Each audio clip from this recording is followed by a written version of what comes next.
nomor 25, Puji Yesus semua ayat.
Salam saudaraku yang terkasih di dalam Yesus Kristus, saya Pendeta Margono Firmandes menyapa saudara kembali melalui Menara Doa Gereja Baptis Indonesia Mojosongo.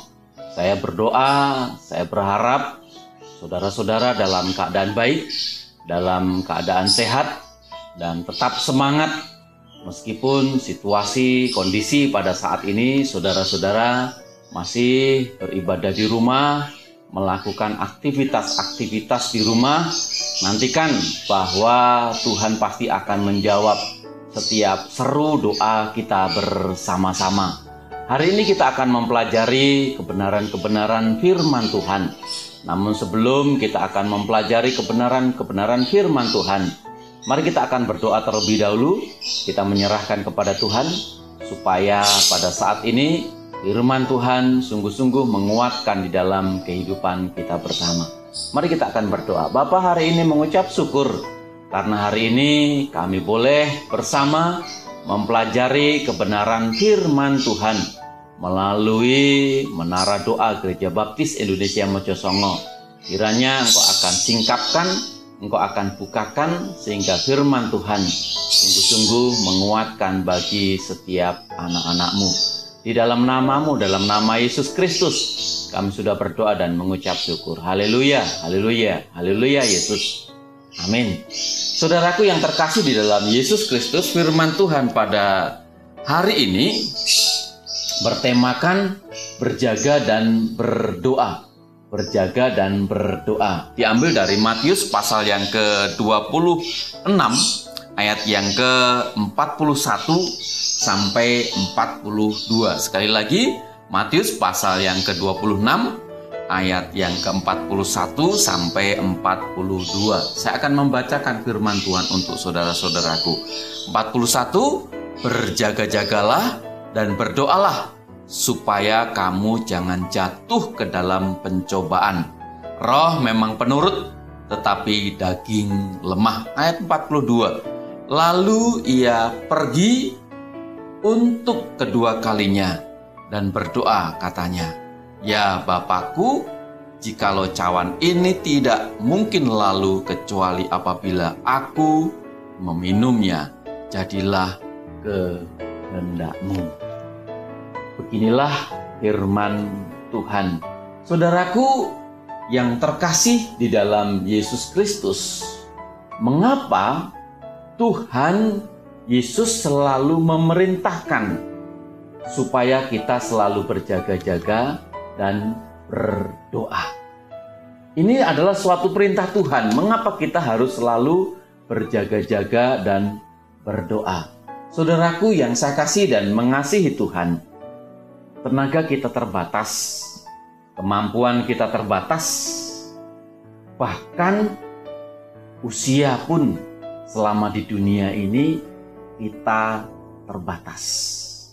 Tenaga kita tidak super, tetapi kadang-kadang kita lengah, kita lelah. Begitu juga menantikan sesuatu yang belum pasti, belum ada jadwalnya, kepastian kapan itu terjadi. Ini adalah sangat yang melelahkan sekali. Itulah sebabnya Tuhan Yesus memerintahkan supaya kita berjaga-jaga dan sambil berdoa. Terkadang sikap ceroboh dalam perjalanan iman kita, dan pencobaan itu menyerang ketika kita mengabaikan area-area tertentu dalam kehidupan rohani kita. Itulah sebabnya sekali lagi perintah Tuhan Yesus kepada saya dan saudara supaya kita berjaga-jaga. Mengapa kita berjaga-jaga? Di dalam firman Tuhan saya akan mengajak kepada saudara untuk melihat di dalam 1 Petrus pasal yang kelima. 1 Petrus pasal yang kelima ayat yang ke-8. Di sini dikatakan, "Sadarlah dan berjaga-jagalah. Lawanmu si iblis berjalan keliling sama seperti singa yang mengaum-ngaum dan mencari orang yang dapat ditelannya."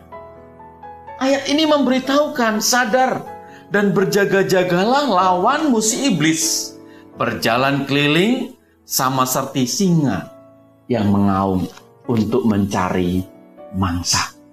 Itulah sebabnya sekali lagi supaya kita berjaga-jaga dan sambil berdoa.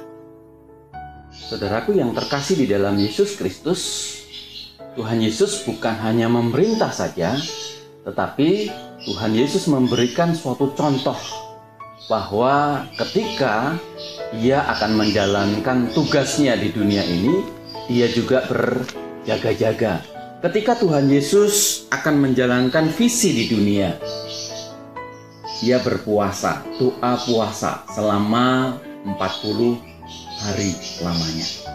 Ketika dia berdoa dan berpuasa, ternyata benar. Iblis mencobai, iblis datang untuk menjatuhkan Yesus supaya tidak selesai untuk dapat menjalankan visi misinya. Batu disuruh menjadikan roti.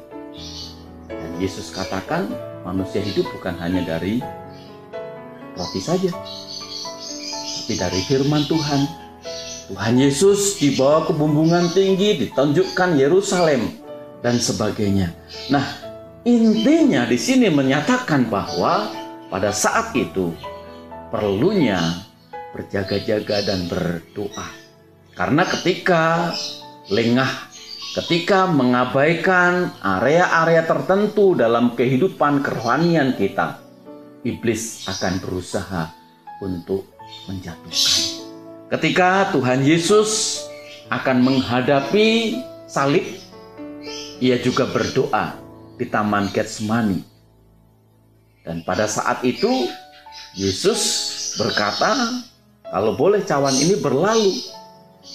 Ada kuasa kegelapan juga memberitahukan pada saat itu bahwa Yesus mungkin tidak mampu. Tetapi Yesus berkata, biarlah ini menjadi kehendak Tuhan, menjadi kehendak-Mu. Ini memberitahukan juga bahwa pada saat itu Tuhan Yesus ketika akan menghadapi salib menjadi anak domba Allah yang dikorbankan untuk mengampuni dosa-dosa manusia. Di situ juga ia berdoa dan berjaga-jaga supaya kuasa iblis tidak merasuki dan mengalahkan. Saudaraku yang saya kasih dan mengasihi Tuhan, lalu apa maksud berjaga-jaga dan berdoa? Maksud berjaga-jaga dan berdoa. Di sini saya ajak saudara untuk melihat di dalam Lukas. Di dalam Lukas pasalnya yang ke-12, ayatnya yang ke-36. Sekali lagi, Lukas pasal yang ke-12, ayatnya yang ke-36. Di situ dikatakan, dan hendaklah kamu sama seperti orang-orang yang menanti-nantikan tuannya yang pulang dari perkawinan, supaya jika ia datang dan mengetuk pintu, segera dibuka pintu baginya.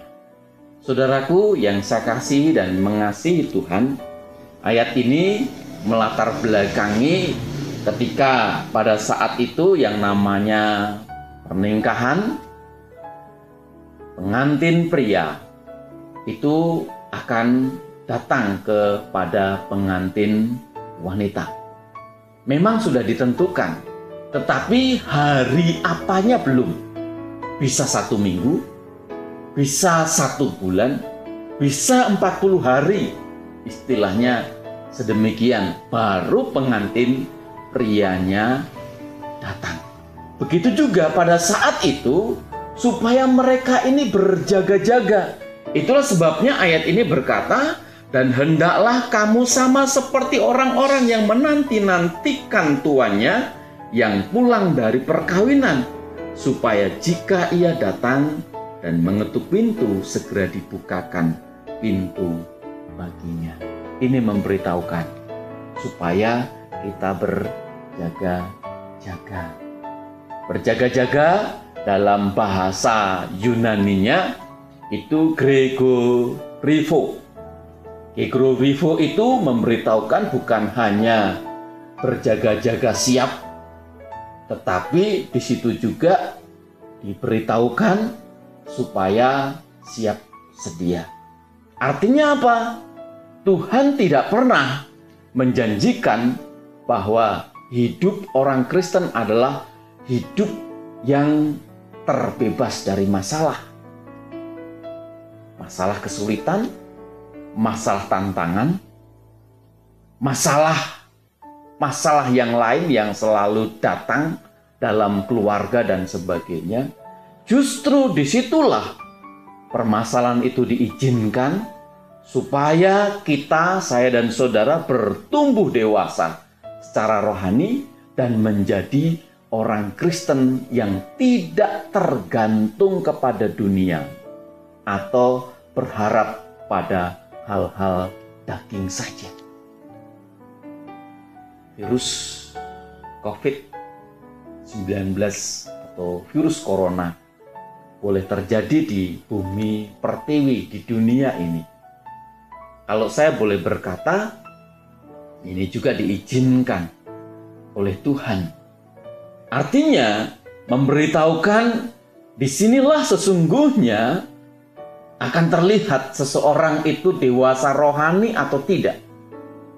Ketika lockdown atau ibadah tidak di gereja, tapi ibadah di rumah masing-masing, akan terlihat kerohanian mereka.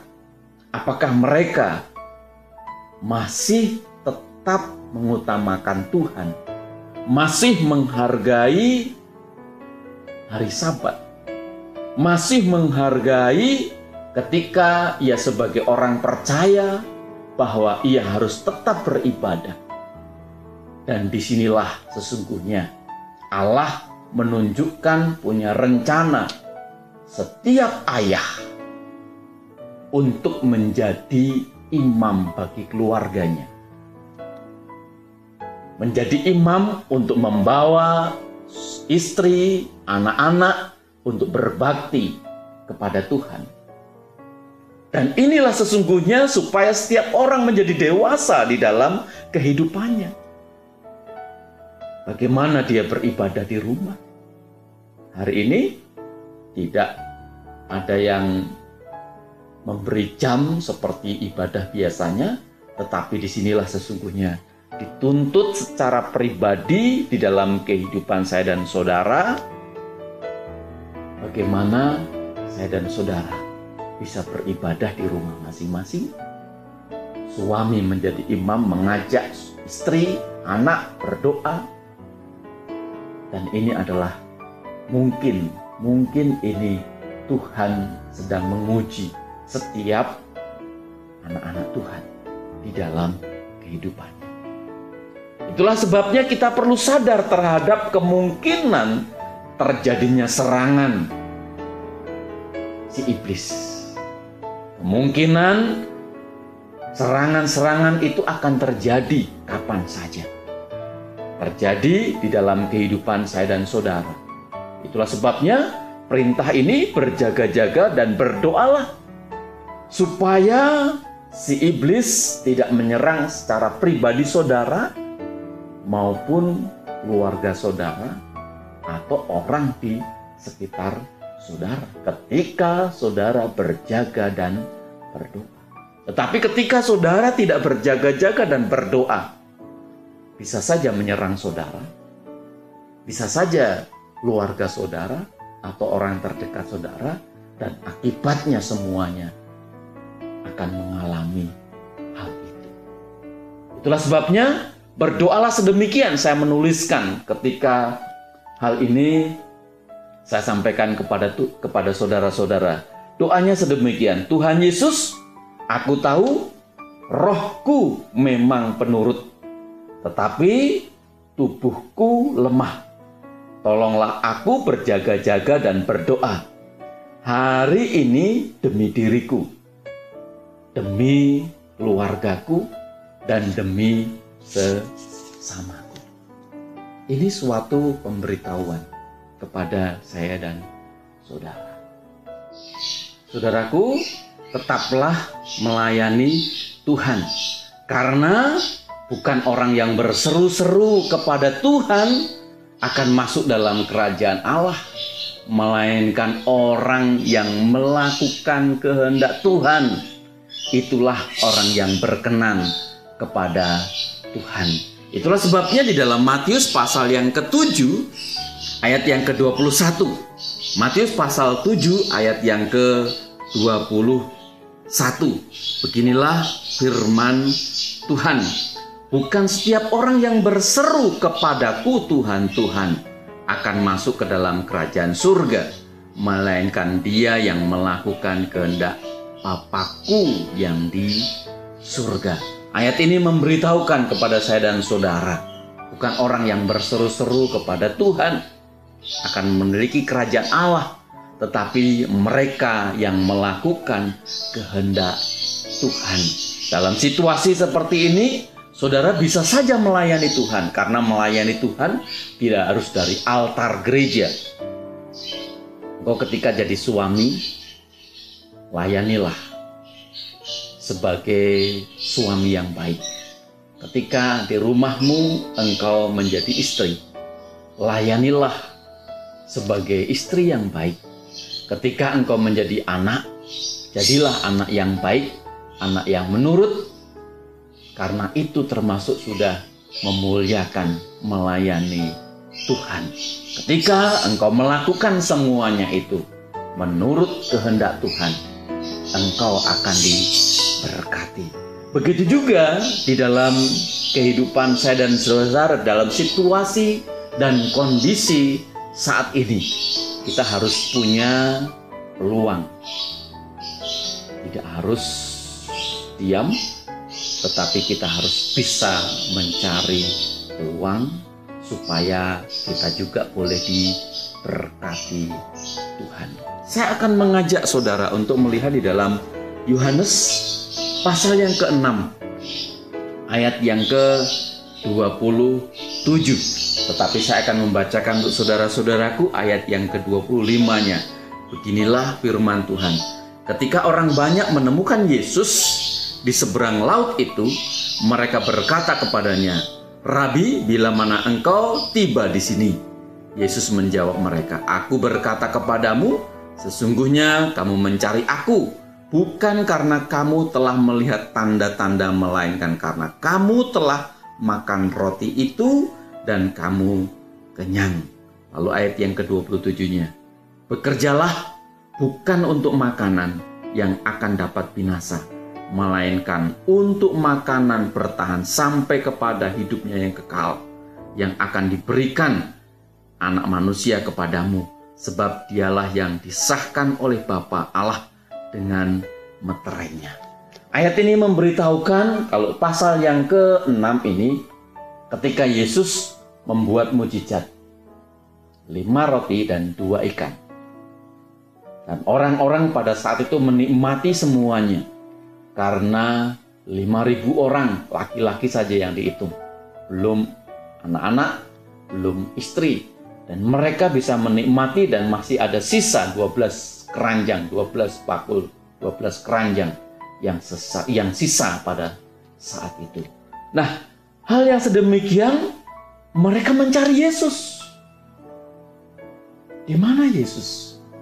Karena ketika bertemu dengan Yesus, bersama Yesus, mereka tidak akan kelaparan. Artinya yang ingin saya sampaikan kepada saudaraku, pada saat itu mereka ini mencari Yesus karena ingin menikmati enak roti yang disediakan. Hari ini, dalam situasi, kondisi seperti ini, saya berharap saudara tetap harus mencari peluang-peluang untuk mendapatkan berkat-berkat Tuhan yang Tuhan sudah siapkan, tetapi tidak mungkin jatuh dari atas atau diangkat, tetapi Tuhan Yesus agar memberitahukan kepada saudara juga untuk bekerja. Saudara, yang terakhir mengenai doa. Dalam bahasa asli, kata doa itu preskomeo. Artinya pres itu ke depan, arah menuju ke depan, dan ekomeo itu berharap atau berkehendak Tuhan. Di sini memberitahukan kepada saya dan saudara ketika berjaga-jaga dan sambil berdoa, harapan dan keinginan yang sangat kuat ke depan sebagai anak Allah. Yang pertama, supaya kita diperkenankan oleh Tuhan Yesus agar kita dipantaskan menjadi anak-anaknya, yaitu anak-anak yang melakukan dengan ketaatan kehendaknya dan selalu dapat memuaskan hati Allah. Yang kedua, dalam situasi COVID-19 atau virus corona tidak menjadi penghalang bagi anak-anak Tuhan untuk tetap setia, untuk tetap beribadah, untuk tetap melayani. Meskipun situasi seperti ini, tetapi paling tidak ke depan, saya dan saudara berdoa agar tetap terselesaikan dengan baik dan Tuhan akan menjawab secara luar biasa. Yang ketiga, tubuh Kristus yang saat ini mulai hilang artinya, maknanya sebagian orang sebagai tubuh Kristus. Itulah sebabnya dengan demikian bukan tanpa alasan Tuhan Yesus memerintahkan kita untuk berjaga-jaga dan berdoa. Sebab dengan ketaatan melakukan hal tersebut, kita semakin bisa memahami cara memperoleh hidup yang berkenan kepada Tuhan dan dipandang oleh Tuhan sebagai anak-anak kerajaan yang bisa memuaskan hati Allah. Mari saya ajak saudara-saudaraku yang saya kasih dan mengasihi Tuhan, kita tetap berjaga-jaga karena ini diperintahkan oleh Tuhan. Tuhan punya maksud tertentu ketika kita berjaga-jaga melalui doa. Preskomai ini memberitahukan kepada saya dan saudara agar ke depan hidup kita semakin baik, diberkati dan dikuduskan menjadi anak-anak Tuhan yang luar biasa. Ada satu ilustrasi untuk saudara-saudaraku ketika kami berkeluarga awal, kami menempati salah satu rumah Jawa. Itu rumah dulu ditempati oleh kepala desa. Tetapi kepala desanya meninggal, lalu rumah itu menjadi kosong. Ketika kami menjadi pengantin baru dan rumah itu kami tempati, ada beberapa orang yang bertanya kepada saya, "Pak Pendeta, tinggal di situ enggak apa-apa?" Saya bilang, "Enggak masalah, saya kuat-kuat saja." Lalu ada beberapa orang yang juga memberitahu bahwa tempat itu adalah tempat yang angker.